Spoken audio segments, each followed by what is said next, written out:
Su 4.0 adesso nevica, un fiocco che si scioglie sempre libero, bellissimo sentirti addosso.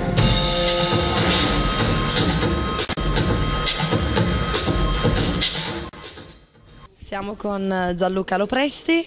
Ciao Gianluca, presenta il tuo gruppo.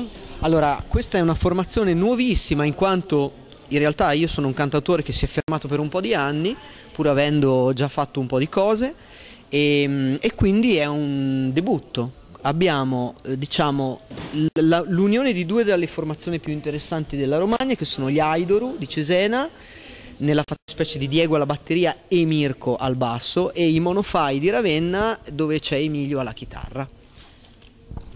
Raccontaci un po' del tuo percorso artistico. Allora, dunque, innanzitutto io ho avuto la fortuna di avere già fatto Recanati nel 98, e quindi è stata un'esperienza come soddisfazione personale per un cantautore molto bella.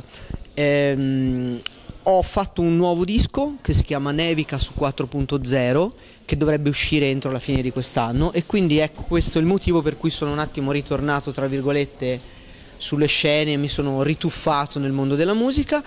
I miei riferimenti, diciamo, io sono un cantautore che posso fare parte di quel filone di cantautori che possono essere tra Paolo Benvegnu, Marco Parente, Masgazzè, Morgan.